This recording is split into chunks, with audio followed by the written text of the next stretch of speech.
যেমনটা দেখতেছেন এই যে আমাদের মাটিটা একদম পুরোপুরি মেশিনেই আসে। আমাদের এটা হাতের কোনো স্পর্শ নয়। দেখতেই পাচ্ছেন আমাদের মাটির ভিতরে কোনো ধরনের কোনো ময়লা থাকবে না, কোনো ধরনের কোনো ময়লা থাকে না, কারণ এটা সবসময় আমরা দেখে শুনে হারা এরপর আমাদের মেশিন থেকে যায়। যেমন আমাদের মাটিটা আস্তে আস্তে মাটি আসতেছে, এর সাথে আমাদের মেশিনে ভাঙতেছে। যেমন আপনাকে দেখাইতে পারি আমি, হ্যাঁ এই যে দেখেন আমাদের মাটিটার ভিতরে আঠালোটা দেখেন, হ্যাঁ আমাদের মাটিটা একদম পুরো ফ্রেশ মাটি, যার ভিতরে কোনো খাদ পাবেন না। আর আমাদের কোনো ভিজা মাটি চলে না, আমাদেরটা ডাইরেক্ট একদম শুকনা মাটি দিয়ে হারা আমরা ইটাগুলা বানাই। হ্যাঁ যেমন দেখেন আমাদেরটা একদম শুকনা, আপনি ভাঙতেও পারবেন না, অবশ্যই না, মানে খুবই কষ্ট হবে এটা ভাঙতে। হ্যাঁ এটাই চলে যাবে আমাদের মেশিন। এই যে দেখতে পাচ্ছেন এই মেশিন গুলাতে আমাদের এই ইটাগুলো মাটিগুলো হেরা ফ্রেশ করবে। যেমন শুকনা মাটি এটা আমরা হাত দিয়ে ভাঙতে পারবো না চাইলেও। হ্যাঁ এটার জন্য আমাদের যে ক্রাশার মেশিন আছে, হ্যাঁ এটা অনেক অনেক হেভি একটা মেশিন।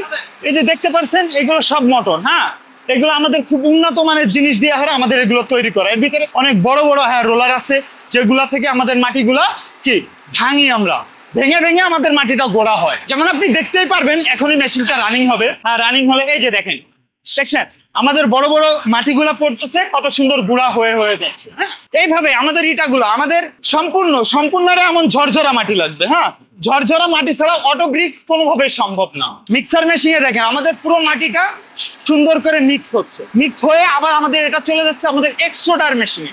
সেখানে যে আমাদের অতিরিক্ত চাপ সৃষ্টি হচ্ছে, হওয়ার পরে আমাদের অবশ্য কেক বের হচ্ছে, যেখানে মূলত ইটাটা তৈরি হচ্ছে।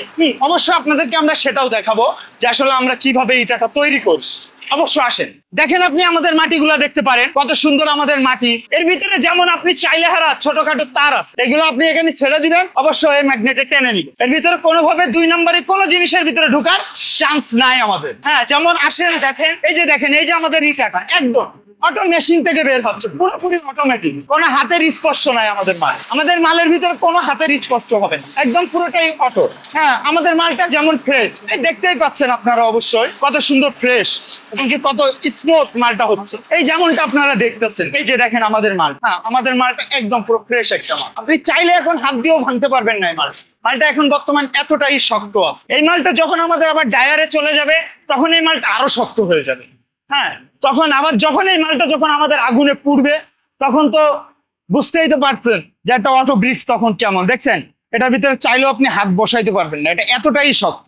সনাতন পদ্ধতি এবং আধুনিক পদ্ধতি যেটা বলে, আপনার 2টা পদ্ধতিতে আমাদের দেশে ব্রিক্স তৈরি হয়। একটা হলো জিগজ্যাগ বাটা, যা ম্যানুয়ালে আপনার যেটা তৈরি হয়, আর এটা সমস্তটাই হলো মেশিনের মাধ্যমে। আপনার একদিকে বক্স ফিটার মাটি দিবেন, কাটারের মাধ্যমে এইখান থেকে ইট তৈরি হয়ে বের হয়ে যাবে। 2021 সাল থেকে এটা রানিং প্রজেক্ট হিসেবে মানে মার্কেটে আমরা কি করে দিয়ে আসতেছি। এটার সুবিধা হলো যে সনাতনী পদ্ধতিতে যে ইট ভাটাগুলা, যে ইটটাতে একটা বিল্ডিং তৈরি করতে যে খরচ, তার চাইতে এই ইট দিয়ে তৈরি করতে গেলে আপনার 20% থেকে 25% খরচ কম হবে। আপনার এই ইট দিয়ে আপনার যে চিপস তৈরি হয় ওটাতে যে ঢালাই পিএসআই আসে, ওটাতে পিএসআই আসে 5000 থেকে 6000, যেটা বাংলা ইটে আপনি 2500 থেকে 2800 পিএসআই বেশি পাবেন না। ইভেন আপনি যখন এটা গাঁথুনির কাজে ব্যবহার করবেন তখন সিমেন্ট বালি এগুলা কম লাগবে, যেটা বাংলা ভাটাতে বাংলা ইটে অনেক পরিমাণ বেশি লাগে। এটা অটোমেটিক বলতে মেশিনে তো আপনার ইট কেটে দেবে, মেশিন তো আর আপনার অটোমেটিক তৈরি করে দেয়। মেশিনের কাজ হলো ইট তৈরি করে দেওয়া। এখন আপনি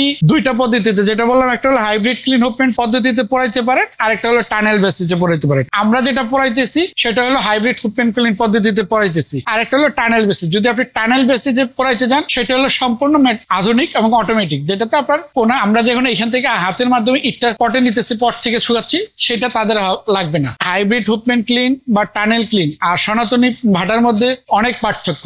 আপনার সনাতনী একটা ভাটায় চুলা থেকে এবং উপর থেকে যেই পরিমাণ ডাস্ট এবং কয়লার যেই মিথাইল গ্যাসগুলো বের হয়, আমাদের হাইব্রিড হুপমেন্ট ক্লিনের থেকে সেই পরিমাণ পরিবেশ দূষণের কোনো গ্যাস বের হয় না। এবং যেই পরিমাণ ডাস্ট আপনার লোকাল ভাটা বা সনাতনী পদ্ধতি ভাটার থেকে হয়, আমাদের সেই পরিমাণ কোনো ডাস্ট এখানে নাই। আপনার সনাতনী পদ্ধতি ইটের চাইতে এই অটো ভাটার ইটের সাথে পার্থক্য আকাশ পাতাল, মানে অনেক ডিস্টেন্স। আপনি সনাতনী একটা ইটে যদি বুয়েটে টেস্ট করেন সেটাতে আপনি পিএসআই পাবেন 2000 থেকে 2500 পিএসআই, আর আমাদের একটা ইট বুয়েটে টেস্ট করালে সেটার পাবেন পিএসআই পাবেন 4 থেকে 5000 বা 5500 পিএসআই পর্যন্ত। আমাদের এইখানে আমাদের এই মেশিন ক্যাপাসিটি হলো ঘন্টায় 12000, সেই হিসাব করলে আমরা মিনিটে এখানে প্রায় 160 থেকে 170টা পিট আমরা মিনিটে বের করতে পারি। সনাতনীতে আসলে মিনিট ঘন্টার কোনো হিসেব নাই। সনাতনীতে আপনি যখন প্রোডাক্ট তৈরি করতে যাবেন সেই ভোর রাতে উঠতে হবে, রাতের 3টায়, সারাদিন প্রোডাকশন করবেন, সপ্তাহ শেষে ওইখানে। আর আমাদেরটা দিন শেষে দিন কাউন্ট হয়ে যেতে, যার জন্য আমাদের এইটা পুরানোর একবারে প্রথম এবং প্রধান মাধ্যমই হলো কয়লা।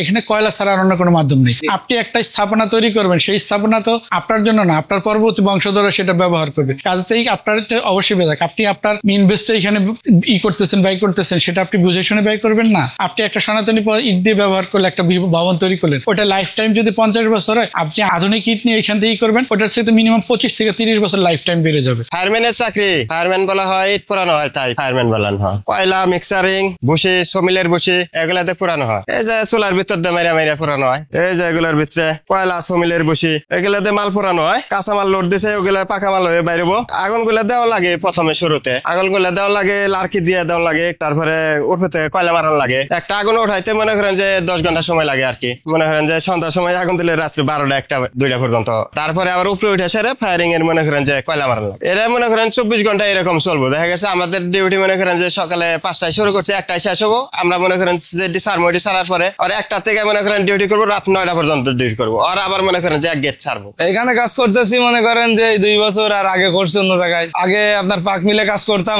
হাতে যে ইটটা ফরমে যেটা তৈরি করতো ওইটাই। ওই তো পটে মনে করেন যে কারিগর, আমরা তো কারিগর ছিলাম। পটে মনে করেন যে গোড়ায় দিয়ে ওনারা কাদা দিয়ে যাইতো, আমরা ওই মাটিটা মনে করেন গোল থাম্বা করতাম, করে ফরমের ভিতরে বালি দিয়ে আগে লাগাই দিতাম। তারপরে মনে করেন যে ওই ফরমের ভিতরে গোলটা দিয়ে আমরা চাপ দিলে ওই মাটিটা লেভেল হয়ে যেত। তারপর তার দিয়ে কাটার পরে ওইটা আমরা পটে ফেলাই দিয়ে আসতাম। না ওইটা মনে করেন কষ্ট ছিল, কিন্তু তাছাড়া এই কাজটা এখন সহজ। এই যে অটো যেটা বেরোচ্ছে এখন, এটা মনে করেন কারেন্টের সাহায্যে বেরোয়, খুব আমাদের হয় কি আর কষ্ট হয় না, অনেক সুবিধা পাই। যে আগে রিস্ক ছিল, ওই রোদ্দুরে মনে করেন যে সন্ধ্যা বন্ধ কাজ করলে মাথা টাথা ঘুরে পড়ে যেতে হয়তো। এখন সেইভাবে এটা রোদ্দুরে কাজ করা লাগে না। আগের কাজগুলাই মনে করেন যে সন্ধ্যা বন্ধ কাজ করতে শরীর ক্লান্ত হতো, মানে বিভিন্ন খারাপ লাগতো। আর এখন মনে করেন ভোর থেকে কাজ করলে মনে করেন 9টা 10টা বন্ধ কাজ করলে মনে করেন সমস্যা নেই। মানে এটা সুবিধা তো, গাড়িতে কাজ করা হয় সুবিধা তো। এই যে ছায়ের মধ্যে থেকে বাইর করে নিয়ে আসি, তারপরে মাল কাছে থোয়া যায়, মেশিনে ইট বানায়। আর এগুলো বাইর করা লাগে হলে আমাদের মেশিন না থাকলে আপনার ওই ইয়েতে বানান লাগতো, কাঠের বাস করতে বানান লাগতো,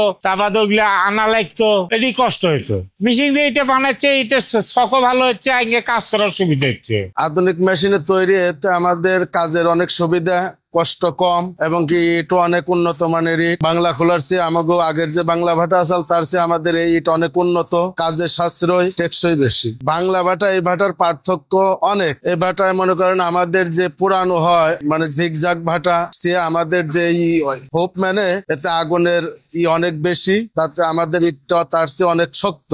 এরপর মনে করেন যদি নাম্বার ইট গুনে আপনি ব্যবহার করেন, এতে আপনার বালু সিমেন্ট অনেক সাশ্রয়ী হবে এবং কি কাজও অনেক শক্ত হবে। যে বাংলা ভাটার একটা ইট আর আমাদের ইটের সাথে ওয়েট অনেক ব্যবধান। আমাদের ইটটা অনেক শক্ত, তাহলে আমার ইট যদি শক্ত হয় তাহলে অবশ্যই আপনার কাজও শক্ত হবে।